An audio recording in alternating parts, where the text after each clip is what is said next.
Então, vamos falar um pouco sobre a pontuação e a própria redação, né? O conteúdo dela, né? Ahn, Então, olha só. ahn, Qual é o argumento, então, aí no primeiro parágrafo, né? Então, vocês podem agora esquecer o título, né? O título ainda não foi feito. A pessoa planejou a redação e ela vai começar a escrever. Então, o tema é sexo, paixão, amor. 3 palavras-chave. Essas palavras elas vão ter que estar em destaque o tempo todo. Então, o sexo, a paixão e o amor estão sempre entre as principais metas a serem alcançadas por todos os seres humanos. Então, nós temos alguns núcleos nessa frase, né? Ponto, né? Na frase inteira. Sexo, paixão, amor, metas, seres humanos. Tá, essas são as palavras-chave, né, desse primeiro texto. Então, nós temos uma sequência: sexo, vírgula, paixão e o amor. O amor está sempre aparecendo na terceira posição, tanto no primeiro parágrafo. Então, aparecendo na terceira posição, isso quer dizer, isso é já uma obrigação para o título, né? Esta é a sequência, né? Então, o sexo e a paixão, como vão ser trabalhados juntos, veja que o título não seguiu a ordem do primeiro parágrafo. O ideal teria sido seguir, sim, sexo e paixão juntos, tá? Mas aí não comprometeu, porque está trabalhando muito diretamente com essas palavras. O ideal seria seguir a ordem que foi apresentada aí na introdução. Então, e aí, metas e seres humanos, né? Já na introdução mostrando qual é o perfil do conteúdo. Vai trabalhar com isso, então vai trabalhar o sexo como meta para os seres humanos, a paixão como meta para os seres humanos, o amor como meta para os seres humanos. Está decidido isso, né? Isso foi decidido lá no planejamento. Então, são assim, então assim tá chamando atenção para os três, né? Para o sujeito que ficou elíptico. O sujeito ficou elíptico aqui, vocês viram? Ó, o sujeito não apareceu. Então, o sexo, a paixão, o amor são assim requisitados. Mas o português, se você tem um processo de conectar uma frase a outra dentro de um parágrafo, você não precisa ficar repetindo o sujeito, né? São assim requisitados, então, os três, os três, porque depois no parágrafo seguinte ele vai falar os três, vai haver uma substituição. São assim requisitados por proporcionarem sensações agradáveis e diferentes de outras presentes na rotina de cada um. Na segunda frase, então, pensando no ser humano como meta, os três são requisitados porque proporcionam sensações agradáveis, certo? Os três. Então, isso também foi planejado. Sensações agradáveis. E é lógico, e aí o argumento que vem, diferentes, agradáveis e diferentes das outras presentes na rotina de cada um. Nós temos muitas sensações, então, durante o nosso dia, né? Então, essas são requisitadas porque elas são agradáveis, né? Por isso que as pessoas procuram muito sexo e procuram se apaixonar e sonham em ter mais um amor, como ela vai colocar, ou ele, não sei, não tem nesse mundo, tá? Então, entre os três, então esse conectivo chama atenção para os três, para não ficar repetindo o sexo, a paixão e o amor. Porém, então, esse conectivo também chama lá para o título, chama a ideia do título, né? Que vai aparecer. Então, isso vai aparecer lá no título, né? Ainda não escreveu o título, mas vai aparecer. O amor é o único que jamais pôde ter sido experimentado por alguns dos indivíduos desse mundo. Então, esta frase resolve lá o título, né? Essa frase, o título foi planejado em função dessa frase, quer dizer, o amor não existe para esse mundo, para os indivíduos desse mundo, tá? Certo? Então, o amor, o sexo e a paixão são para os indivíduos e não para os sujeitos. Então, para os indivíduos, né? Então, para os indivíduos não existe amor neste mundo. E veja bem que a palavra é mundo. O mundo é uma noção espiritual, né? A noção física é planeta. Quando a gente fala o mundo, nós estamos falando de uma noção filosófica, né?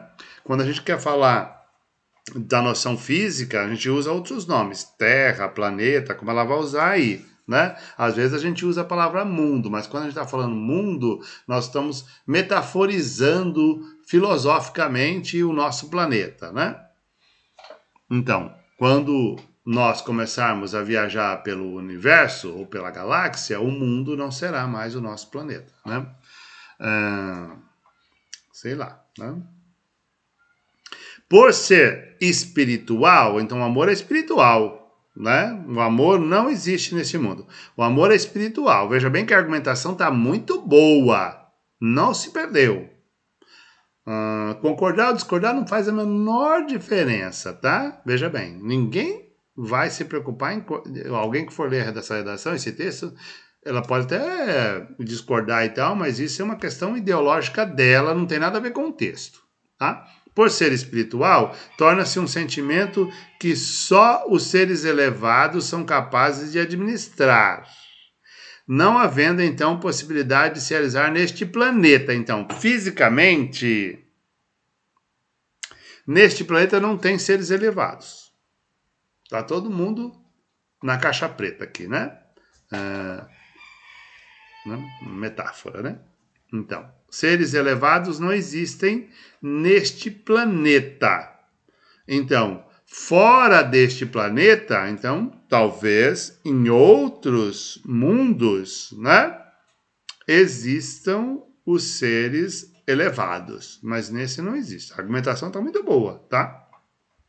E assim é interessante porque é subjetiva, né? Isso é importante, mostra opinião.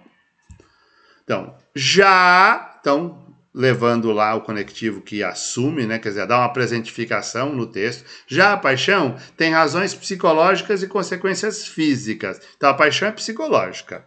Ela acontece na mente, né? E aí ela provoca consequências físicas. Produz hormônios que são responsáveis por sintomas como mãos frias, coração acelerado, ansiedade. Né? Então, nessa frase você tem paixão como núcleo, razões, né, psicológicas e consequências físicas. Essa frase, então, mostra o que é a paixão. E ela é, de fato, existente nesse mundo, ela existe nas pessoas. É vivenciada diariamente pela grande parte das pessoas, sendo confundida com o amor. Na verdade, aí ele está argumentando a questão da gente usar uma palavra no lugar da outra como eufemismo, né? Então, amor, paixão e sexo formam um paradigma e dentro da nossa cultura formam sinônimos estruturais, né? Então, frequentemente, metaforicamente, a gente usa um no lugar do outro, né? E, na verdade, o amor acaba sendo um eufemismo, né, para paixão e sexo, né? Isso está bem argumentado aqui, está demonstrando isso direitinho, né? Também o sexo, quer dizer, por que também? Porque ele vai dizer que a paixão tem consequências físicas e ele vai dizer que o sexo é um ato físico, possuidor de causas e efeitos físicos. O sexo é só físico. Ele não é espiritual e ele não é psicológico, ele é só físico. Pode ou não fazer parte da paixão. A gente pode fazer sexo com alguém porque está apaixonado ou simplesmente mecanicamente, né? Um ato físico, é bom você dar uma cansada, né? E aí, pode ser... E aí, esse pois, algumas vezes, veja que está seccionado por vírgulas, porque são advérbios, fórmulas adverbiais bem específicas, porque o argumento vai chegar a um extremo, torna-se mecânicas. As pessoas podem fazer sexo simplesmente sem participar do ato, né?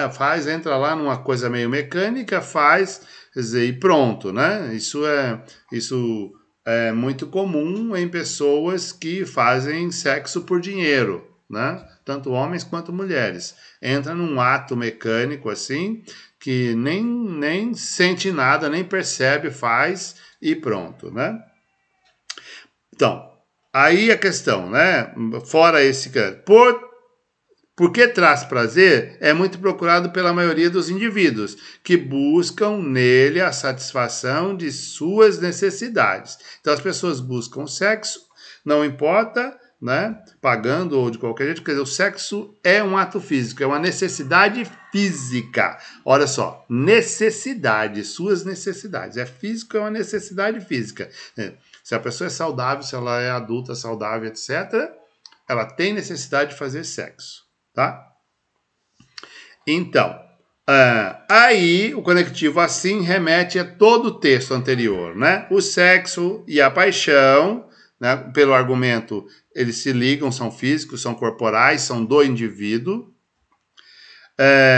O sexo e a paixão são comumente encontrados juntos por se complementarem e fazer com que os indivíduos que neles se realizam possuam momentos de pura euforia. Quer dizer, gostoso é fazer sexo quando você está apaixonado pela pessoa. É isso, quer dizer, são encontrados juntos, comumente encontrados juntos, porque as pessoas, quando se apaixonam muito por um desejo sexual, né? Então, por isso que são encontrados juntos. O amor, por sua vez, né? Então coloca o amor em destaque, por sua vez, quer dizer, separa da paixão e do sexo, fica disponível em outros mundos, certo? Então, no nosso mundo, filosoficamente no nosso mundo, não existe o amor. Então, fica disponível em outros mundos apenas para aqueles que alcançaram tamanha graça. Então, ser capaz de amar os outros é um estado de graça, né? Veja bem que é uma concepção divino-cristã, eu acho, aqui, né? Então, esses seres são privilegiados por terem concebido tão verdadeiro e divino sentimento. Quer dizer, uma pessoa que é capaz de amar o outro, né? A gente fala muito no próximo, no irmão, né? Na filosofia cristã, né, ele foi agraciado, né, com essa benevolência, né? Então, meio que parece que há um processo de evolução, né? Neste mundo não é possível. Então, se você alcançar uma perfeição espiritual, né? O texto deixa isso na argumentação. Essa pessoa que alcançou essa evolução espiritual, ela será capaz de amar ao próximo. Eu sou o professor Sebastião Elias Milani, tá? Eu vou encerrar aqui e até a próxima aula.